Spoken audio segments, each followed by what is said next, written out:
Good morning students. आज हम 12th class chapter first संकुलन क्षमता के बारे में बात करेंगे। संकुलन क्षमता मात्रक कोष्टिका के अंदर हम संकुलन क्षमता निकालेंगे। तो देखिए, संकुलन क्षमता होती क्या है। कोई भी क्रिस्टल जालक है जिसकी बात की थी अपन ने, तो क्रिस्टल जालक में उपस्थित जो क्रिस्टल जालक के कुल आयतन का जितना भाग घेरते हैं उसे क्रिस्टल जालक की संकुलन क्षमता कहा जाता है। एक पूरा क्रिस्टल जाल जो बनता है उसमें अवयवी परमाणु या अवयवी कण जो है जितना भाग घेरेंगे यानी उनका कुल आयतन, वो उस क्रिस्टल जालक की संकुलन क्षमता कहलाती है। इस संकुलन क्षमता को हम निम्न सूत्र से ज्ञात कर सकते हैं। संकुलन क्षमता बराबर जालक के गोलों का आयतन बटे जालक का कुल आयतन। तो जालक के गोलों का आयतन और पूरे क्रिस्टल जालक का आयतन क्या आ जाएगा? संकुलन क्षमता आ जाएगी। तो अभी इसी से हम जो है विभिन्न प्रकार की जो एकक कोष्टिकाएं हैं उनकी संकुलन क्षमता की गणना करते हैं। सबसे पहले हम बात करेंगे फर्स्ट नंबर पे HCP या बोल दीजिए CCP या कह दीजिए FCC संरचनाओं में संकुलन क्षमता।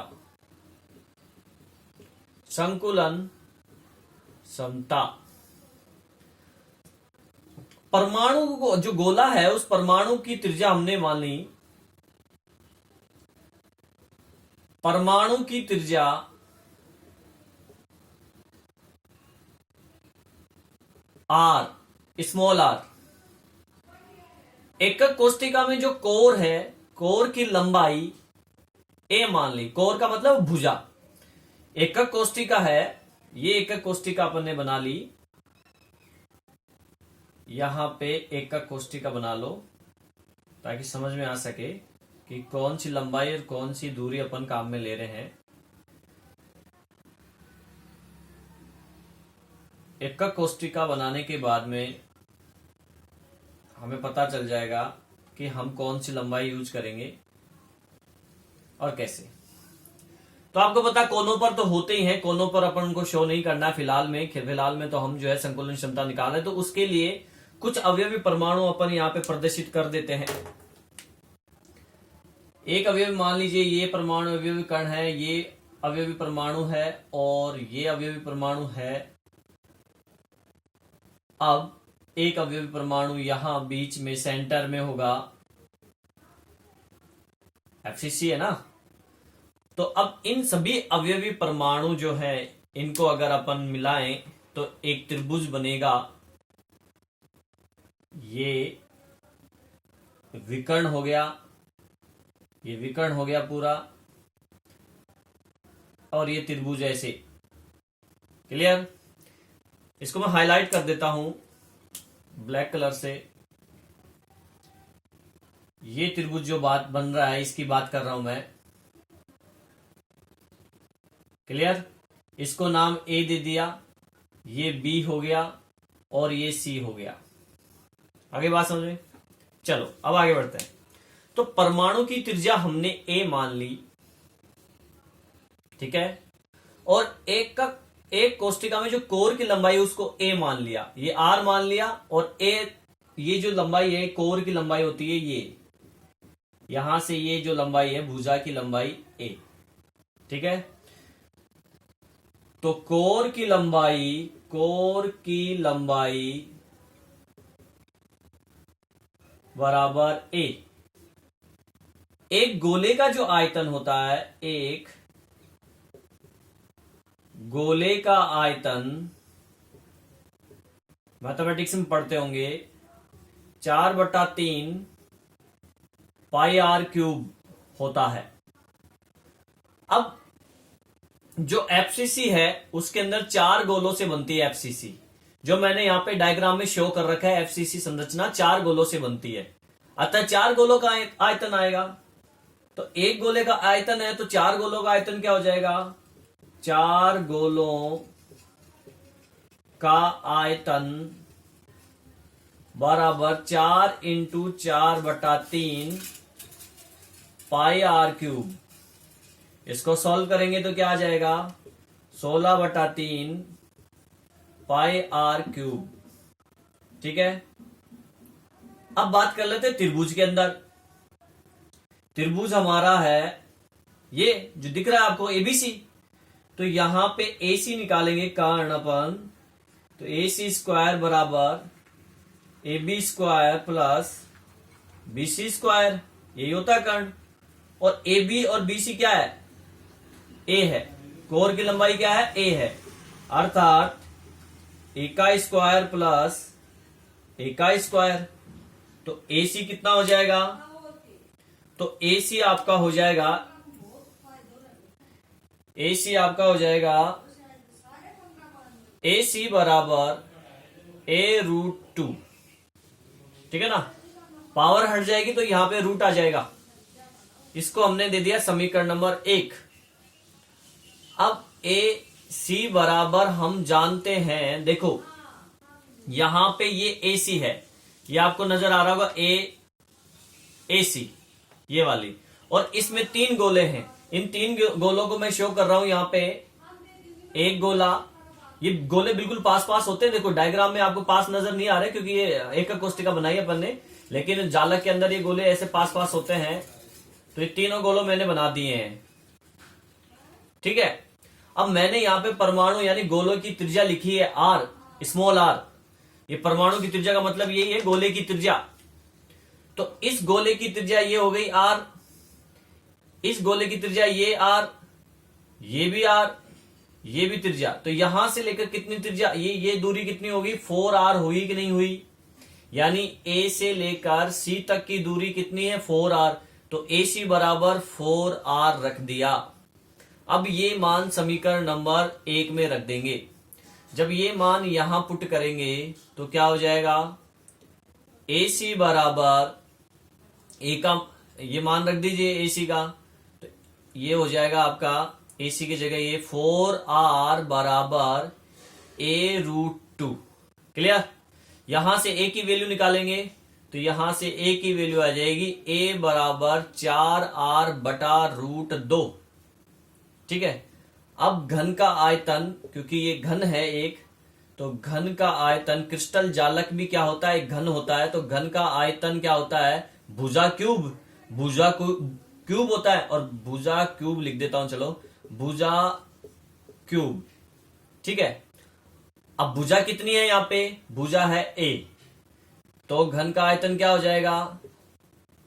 A का क्यूब हो जाएगा। ठीक है, और A की वैल्यू ये रही, देखो यहां से A की वैल्यू 4R/2 पाई रखेंगे इस जगह पे, तो क्या हो जाएगा? 4R/2 पाई का क्यूब हो जाएगा। सॉल्व करेंगे इसको तो 64R³/2√2। ठीक है, अब सूत्र लगा दो आप।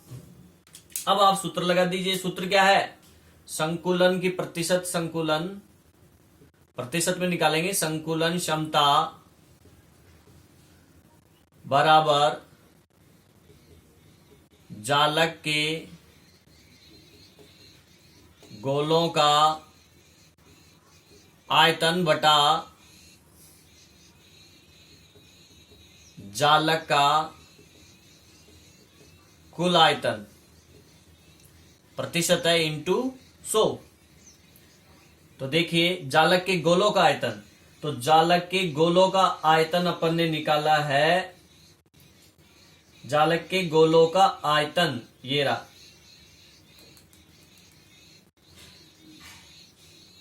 जालक के गोलों का आयतन आपका हो जाएगा 16, ये रहा जालक के गोलों का आयतन 16/3 पाई आर क्यूब। तो 16/3 पाई आर क्यूब बटे जालक का कुल आयतन, जालक का कुल आयतन ये रहा, तो ये रख देंगे 64r³ बटा 2√2 इंटू 100। सॉल्व कर लेंगे इसको, सॉल्व आप कर सकते हो, ठीक है। पाई का मान रख देना और इसको सॉल्व कर लेंगे तो ये आ जाएगा, आर से तो आर कट जाएगा, देखो ये आर से ये आर कट जाएगा। अब पाई का मान रख देना 22/7। उसके बाद में इसको इजीली सॉल्व किया जा सकता है भाग लगा के, गुणा करके। तो 74% संकुलन क्षमता आ गई इसकी, ठीक है। अब इसी प्रकार से अन्य एकक कोष्टिकाएं जो होती हैं उनका भी अपन संकुलन क्षमता निकाल सकते हैं। तो नेक्स्ट हम बात कर रहे हैं अंतः केंद्रित घनीय संरचना के अंदर संकुलन क्षमता। अंतः केंद्रित बोला है, इसका मतलब इस बार अवयवीकरण हमें एकक कोष्टिका के केंद्रक में लेना है एक। यहां पे फलक के केंद्र में लिया था मैंने एफसीसी के अंदर, एफसीसी जो बताइए अभी अभी आपको। अब है अंतः केंद्रित एकक कोष्टिका। अंतः केंद्रित घनीय संरचनाओं में संकुलन क्षमता, संकुलन क्षमता। तो देखो पहले तो इसका डायग्राम बना लेते हैं। ये एकक कोष्टिका है, अंतः केंद्रित एकक कोष्टिका, जिसमें केंद्रक में भी अवयवी परमाणु होता है।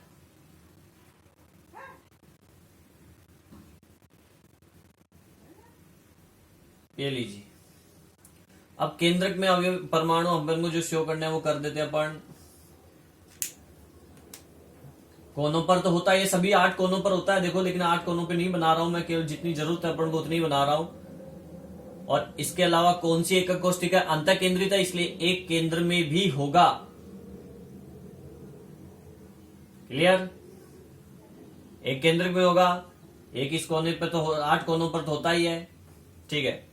अब इसमें भी त्रिभुज बना देते हैं। देखिए एक त्रिभुज तो ये बन रहा है, इसमें आपको दिख ही रहा है, ये यहां से ये और ये, इस त्रिभुज को नाम दे दिया ए बी सी, और एक बनेगा ये यू, इसको नाम दे दिया ए सी और डी। क्लियर। अब बात कर लेते हैं परमाणु अर्थात गोले की त्रिज्या आर, सेम वैसे ही कोर की लंबाई ए। अब बीसीसी में 2 गोले होते हैं टोटल, 2 गोले अपन ने निकाले थे पिछले टॉपिक में।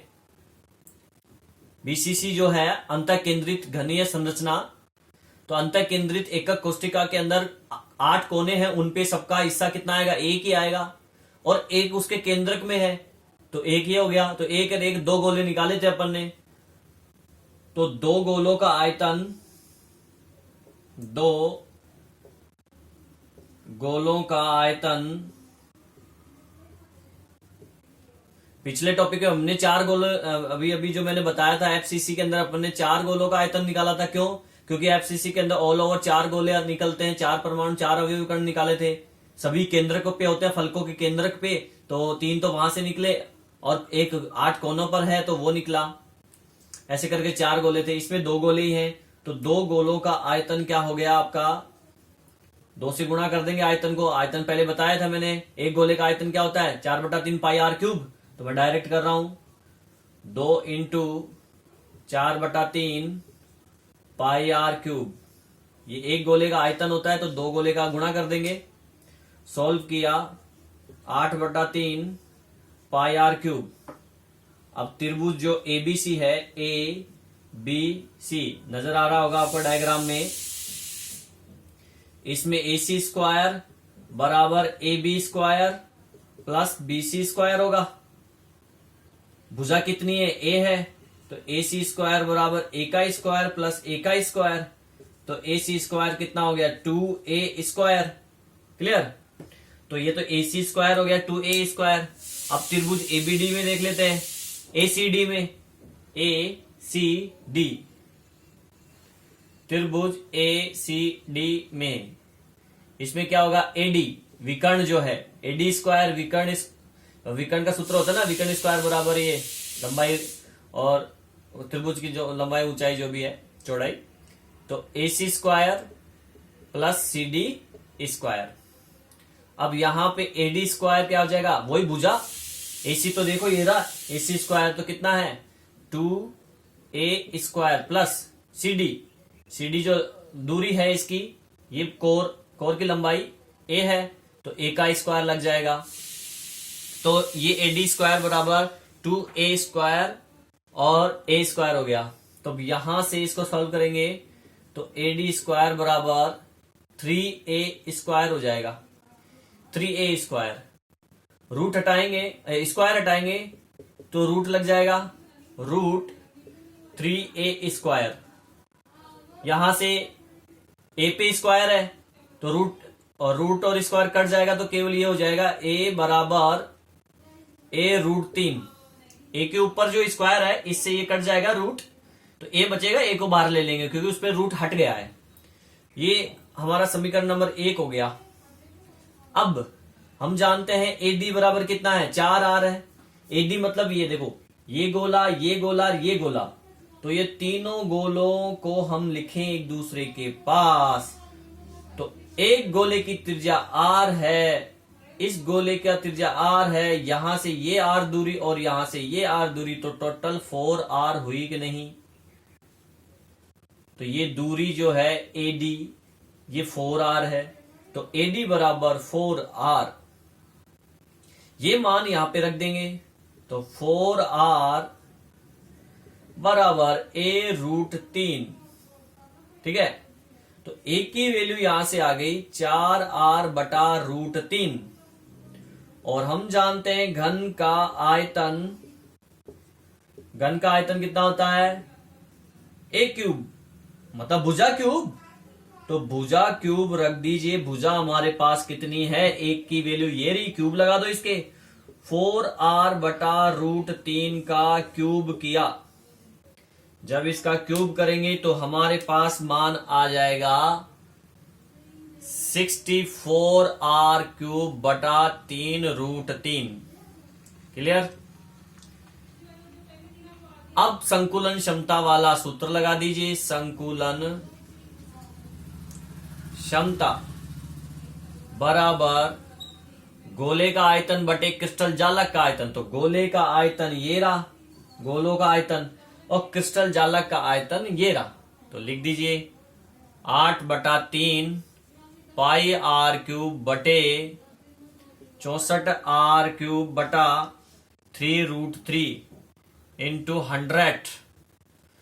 R³ से R³ कट जाएगा, पाई की वैल्यू रख देना 22/7 और सॉल्व कर लेना। तो इसको सॉल्व करेंगे हम तो 68% आ जाएगा संकुलन क्षमता BCC की। ये BCC का संकुलन क्षमता है। क्लियर? बॉडी सेंटर्ड क्यूब, यानी कि अंतः केंद्रित घनीय एकक कोष्टिका का संकुलन क्षमता है। तो अब आप समझ ही गए होंगे, इसी प्रकार से हम जो है सरल घनीय जालक में भी संकुलन क्षमता निकाल सकते हैं। सरल घनीय जालक के अंदर मैं बता देता हूं आपको, थोड़ा सा यहां देखिए, आप यही निकाल लेते हैं। सरल घनीय जालक, सरल घनीय एकक कोष्टिका में बात करें संकुलन क्षमता की, एकक कोष्टिका, तो आप जानते हैं सरल घनीय एकक कोष्टिका के अंदर केवल कोनों पर होते हैं अवयवी कण हैं जो सिर्फ और सिर्फ एकक कोष्टिका के कोनों पर होते हैं, ये कोनों पर है, तो कोनों पर है तो टोटल ऑल ओवर कितना कर्ण निकलेगा, एक ही निकलेगा। इसमें एक ही गोला आता है एक एकक कोष्टिका के लिए।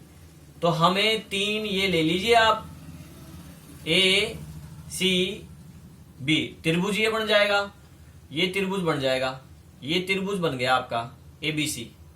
अब यहां पे हम देखो परमाणु की त्रिज्या आर हो गई, गोले की भुजा ए हो गई, तो एक गोले का आयतन क्या हो जाएगा, एक ही गोला है इसमें। अरे पूरे एकक कोष्टिका के लिए तो एक ही गोला आएगा ना, क्योंकि एक कोनों पर 1/8 हिस्सा है, तो 8 कोनों पर 1/8 हिस्सा के अनुसार क्या हो जाएगा, एक गोला। ठीक है, ये पिछले टॉपिक में मैं निकाल चुका, पहले पिछले लेक्चर में, आप वीडियो देख लेना, उसमें अवयवी कणों की संख्या निकाली थी अपन ने।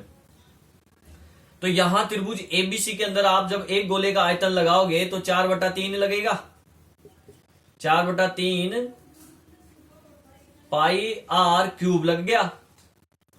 और ये भुजा जो एसी की भुजा आएगी, ये एसी है ना, ये भुजा, ये ए बी, ये जो भुजा आएगी आपकी, 2 गोले हैं यहां पे, तो हम अब ऐसे रखेंगे, तो ये आर है और ये भी आर है, तो क्या हो गया 2r हो गया टोटल, तो a बराबर 2r। ठीक है, अब पूरे जालक का आयतन क्या होता है, भुजा क्यूब, तो भुजा क्यूब का मतलब हो गया 2r का क्यूब। सोल्व करेंगे तो 8r क्यूब, सूत्र लगा दो अब ये वाला, ये और ये, तो 4/3 पाई आर क्यूब बटे 8r क्यूब इंटू 100। आर से आर कट गया, पाई का मान रख के सोल्व करेंगे तो कितना आ जाएगा, 52.36% संकुलन क्षमता आ गई आपकी सरल घनीय एकक कोष्टिका में। आगे बात समझे, तो इस प्रकार से संकुलन क्षमता हम निकाल सकते हैं सरल घनीय एकक कोष्टिका के अंदर। नेक्स्ट हमारा टॉपिक है चतुष्फलकीय रिक्ति में त्रिज्या अनुपात की गणना करेंगे। अब चतुष्फलकीय रिक्ति जो मैंने बताई थी आपको, उसमें त्रिज्या का अनुपात की गणना करेंगे। त्रिज्या कौन सी, छिद्र की त्रिज्या और गोले की त्रिज्या का अनुपात। तो उसके लिए सबसे पहले हम चतुष्फलकीय में बात कर रहे हैं अपन, तो मात्रक कोष्टिका बना लेते हैं, एकक कोष्टिका बना लेते हैं। एकक कोष्टिका की जरूरत पड़ेगी, इसलिए हमें एकक कोष्टिका का डायग्राम बना लेते हैं सबसे पहले। और जैसे संकुलन क्षमता निकालेंगे, कुछ उसी प्रकार की गणना करके हम इनकी त्रिज्याओं का अनुपात निकाल लेंगे। अब आपको पता है ही कि इसमें जो है चतुष्फलकीय छिद्र की त्रिज्या के अनुपात की गणना कर रहे हैं, जिसमें कोनों पर है सरल एकक घनीय कोष्टिका लिए है मैंने, यहां पे अवयवीकरण है, जो अपन को जरूरत पड़ेगी उसी अवयवीकरण को मैं शो कर रहा हूं ताकि डायग्राम ज्यादा टिपिकल ना हो। और एक इसके केंद्रक में, ठीक है स्टूडेंट, और एक यहां पे, तो आपका ये त्रिभुज बन जाएगा।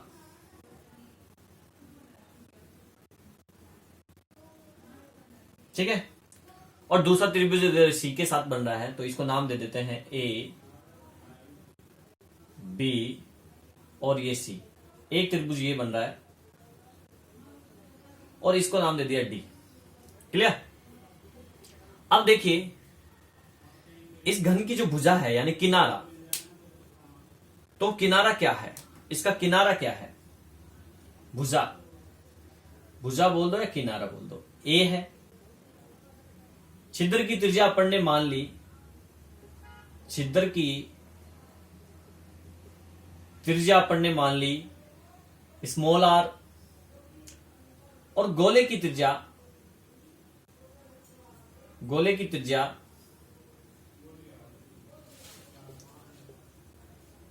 त्रिज्या मैंने मान ली कैपिटल आर। ठीक है,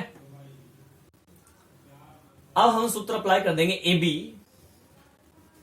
ये ए बी विकर्ण है एबीसी त्रिभुज के अंदर, एबीसी त्रिभुज में ए बी क्या है, विकर्ण है, तो वही सूत्र लगेगा, ए बी स्क्वायर बराबर A C square plus B C square. तो यहां पे हमने लगा दिया ए बी स्क्वायर बराबर A C square plus B C square. यहां से स्क्वायर हटाऊंगा मैं तो ए बी बराबर क्या हो जाएगा, root A C square plus B C square हो जाएगा रूट। और भुजा हमें पता ए है तो यहां पे ए रखेंगे, यहां पे ए रखेंगे, ए का स्क्वायर, ए का स्क्वायर, तो ये हो जाएगा ए बी बराबर रूट ए स्क्वायर प्लस ए स्क्वायर। इसको सोल्व करेंगे तो ये आ जाएगा ए बी बराबर ए रूट 2। और ए बी देखो क्या है, अगर हम ए बी का मतलब है ये, तो ये दोनों गोले हैं कुछ ऐसे, तो ये त्रिज्या और ये त्रिज्या क्या हो गई, ए से बी तक की दूरी हो गई। इन गोलों के केंद्र से ही तो दूरी मापेंगे, तो इसकी त्रिज्या ये, इसकी त्रिज्या ये, और गोले की त्रिज्या हमने क्या माना है, कैपिटल आर, अर्थात ये कैपिटल आर और ये कैपिटल आर। तो ए बी क्या हो गया, ए बी हो गया 2r, ठीक है कि नहीं। लेकिन अपन जानते हैं कि ए बी अभी अभी अपन ने यहां पे निकाला, ए बी बराबर ए रूट 2, अतः दोनों बराबर हो जाएंगे, तो 2r बराबर ए रूट 2।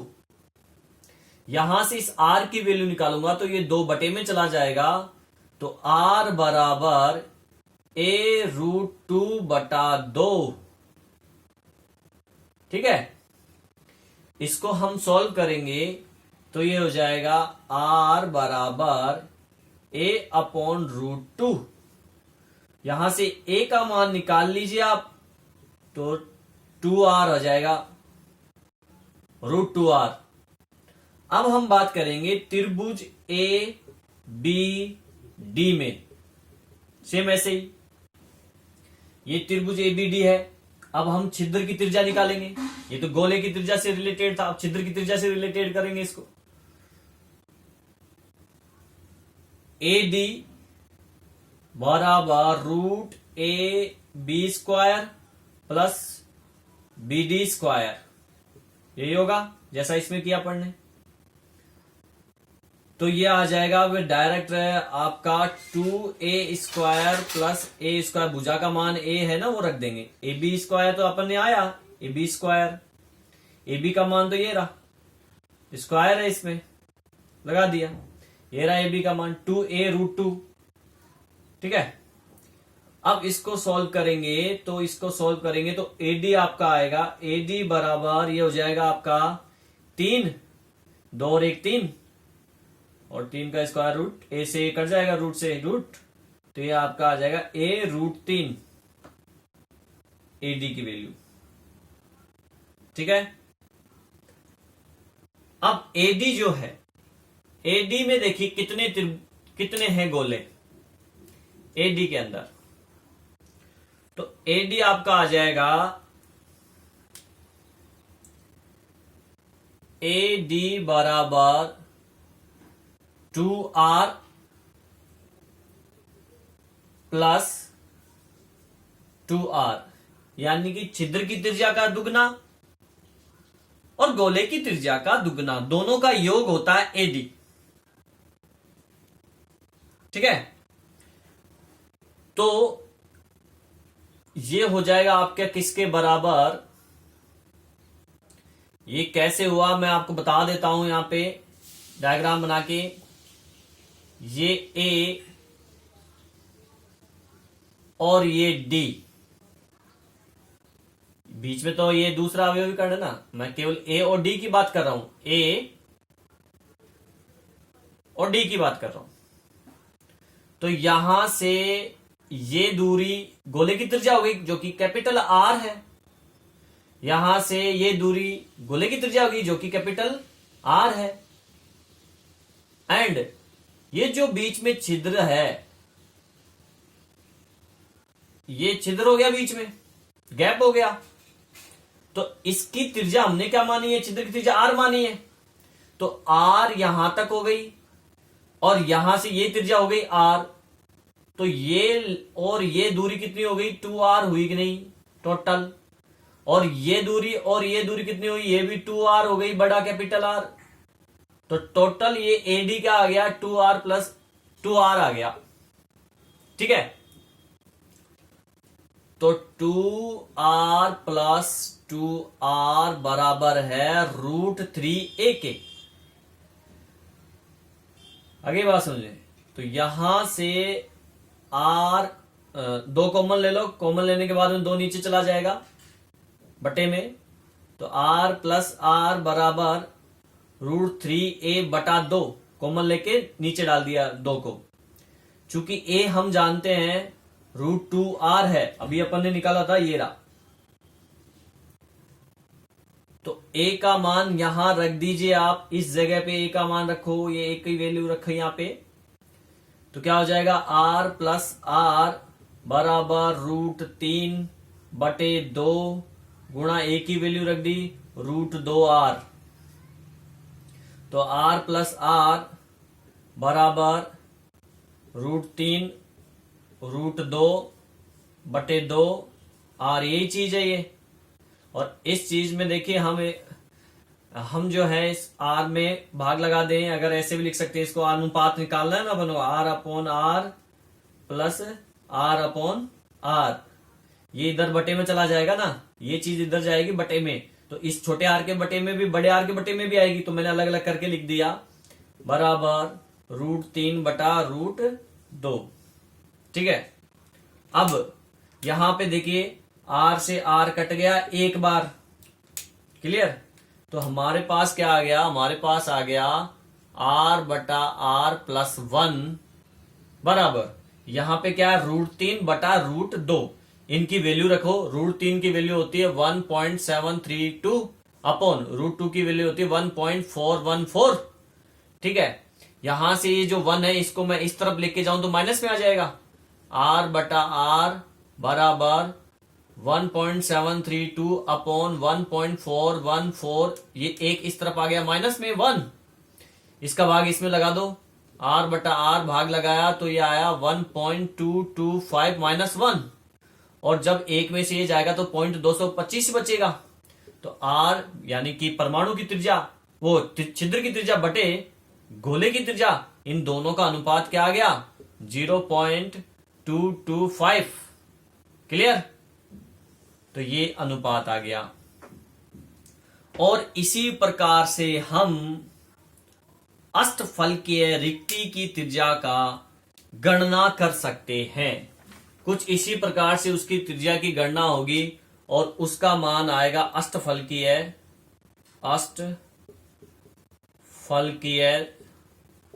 रिक्ति में त्रिज्या अनुपात आएगा r बटा r आएगा आपका 0.414, उसकी गणना भी उसी प्रकार से कर सकते हैं, और त्रिज्या अनुपात आ जाएगा ये 0.414, क्लियर।